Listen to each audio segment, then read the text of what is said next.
What's going on? Welcome back to another TK421 Collectibles video. Today I'm going to be looking at MMS515 Stormtrooper from Return of the Jedi, because I unpacked these last week from A New Hope.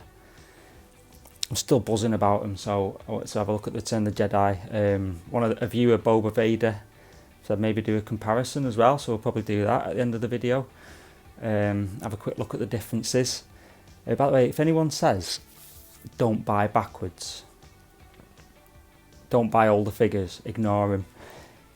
There's nothing better than saving up a load of money, finding a grail that you want and going for it and getting it and unboxing it. It's just an amazing feeling. It's fine just getting a new release every so often, but hunting a grail and, you know, like I say, saving up the money for it and buying it, you can't beat it. I think a lot of collecting's like that anyway, like painting, art collecting. Art collectors don't just buy the latest artwork, do they? They buy backwards. So if anyone says don't buy backwards, ignore him. You can't beat it, especially if you're new to the hobby as well. You've got to buy backwards if you're a New Hope fan, for example, because they've not released any other figures since years ago. So that's just my opinion anyway. Let's get on to the main event. TK421, why aren't you at your post? Because I'm busy buying collectibles, sir. Right, so this is MMS515 Stormtrooper from Return of the Jedi, the deluxe version. So ship it off, and there he is, waving at someone. Plastic off. Let's have a quick look at the box. So Stormtrooper deluxe version, MMS515.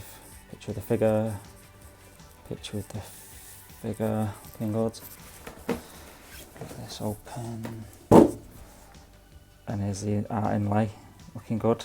Running down the hall on the Death Star, presumably. Let's get that off. And there you go. He's already out of the box. You get 7 hands, blaster, thermal detonator, and a backdrop, and that is it. So here he is. He's very light on accessories, obviously. Well, not obvious. It's not obvious he's light on accessories. He just is. So he's got E11 blaster. I've just kept him in this pose since I got him, to be honest. The thermal detonator thing on the back, right about there, and then this big diorama base. So let's have a quick look at this. So it's got a regular kind of stand, and then this big back bit that sticks on the back. And you can turn it on by, this is just like a card backing. So you slide this up and to reveal the on off switch. The thing is with this, right, this card, it starts to come away a bit, you know, when you try and get it under these little tabs here. I might try and get like just a piece of thin plastic or something, but anyway, that was that for now. And there we go, all lit up. It does look cool, that, I do like it. I mean, I think the batteries are going a bit, but I think it can be brighter. So let's have a closer look at the figure. So there's not much weathering on the helmet. I think the weathering tends to come about here on his belt and the leg armour. There's a fair bit of weathering on the knees and obviously the boots. But yeah, other than that, it's just a standard Stormtrooper. And he's got the armour with the elastic straps on, so it's easy to move out of the way and manoeuvre. Just standard Stormtrooper body. And that kind of flexible undersuit, which is great for posing. But yeah, looking good. So what I'll probably do now is, as is obviously a simple figure, we could do a quick comparison with the A New Hope version, see what differences we get. and we can spot. So here we go. I put A New Hope on the left and the Return of the Jedi on the right, and straight away you can see like the eyes for a start. Return of the Jedi's got more of a greenish tint, whereas this is just like pure black on that, on the eyes. Defo green there. The nose grill, it looks like A New Hope versions looks like an inverted V really, inverted V shape, whereas the Return of the Jedi one, I don't know if it translates on camera that well, but the Return of the Jedi one looks quite a lot flatter. It's not as pronounced V shape. On the side, you can see on the A New Hope version there's like I think that screen accurate is like a screw above this antenna bit on the original armour, but that's not on the Return of the Jedi version.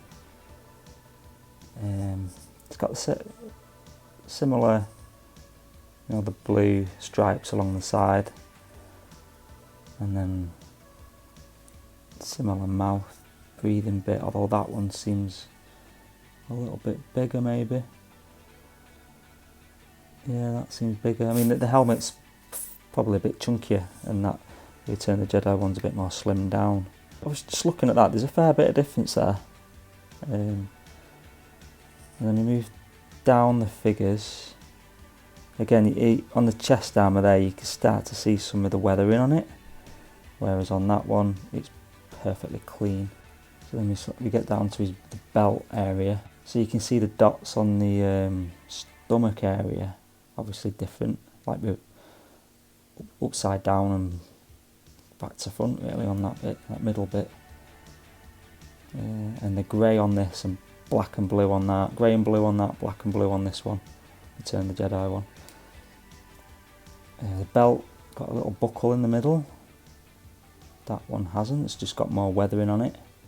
And the A New Hope version's got a bit of a, whatever that is there, connector thing, whereas that one's just got a little screw thing there. And there's like piping kind of down around the crotch area there, but none on this side. Decent lot of differences there, which is subtle, but it's obviously definite differences. And then as we go down to the knees, right, the A New Hope one looks like his leg armour. This bit here, it doesn't actually fully join all the way around, it's just kind of connected at that point, whereas the Return of the Jedi one has got a strap that connects it all up. So the difference is there. The boots, he's got black soles, this one's Return of the Jedi's got white, and a lot more weathered on the Return of the Jedi version. So on the back, the New Hope version's got his holster on his left hand side, Return of the Jedi's got it on his right hand side. The thermal detonator, there's differences there as well, as you can see. And then that is pretty much it. So for me, those differences definitely make it like a good decision, I think, for me to buy both versions, because they're different. And I like troopers, I like variants, and these are variants, aren't they? I mean, look at them, they're completely different. That's what I'm trying to tell myself anyway. But there are differences, there are key differences there. So yeah, I hope you like that quick look at the Return of the Jedi Stormtrooper and the comparison with the New Hope. I just noticed as well, the blaster, E11 blaster is different. Just a few subtle differences, like the scope on it, the stock, and the the ammo. I don't know what the stock is anyway. Ammo cartridge thing, and the thing that bends down. But yeah, good stuff. Quick shout out to Boba Vader again for the suggestion. Always nice to get video suggestions like that.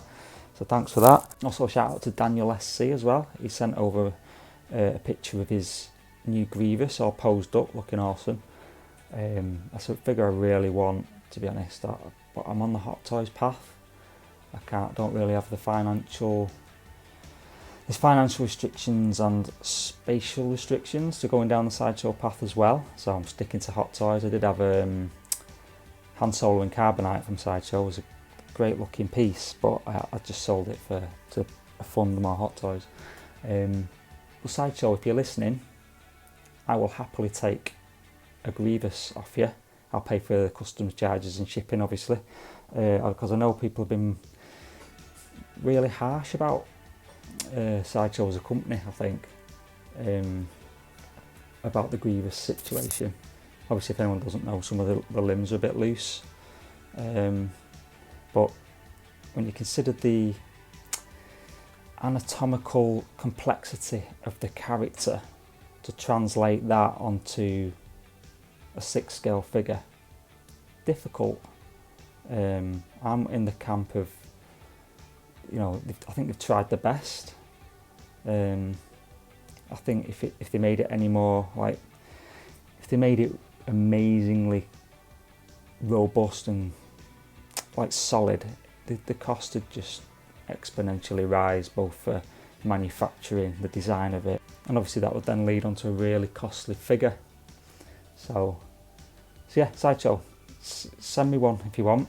I'll take a broken one, I don't care. I'll probably give it a decent review as well, because there's no other Grievous you can get. In other news, I think the Death Watch Mandalorian might be getting released very soon, according to my contacts at Sideshow.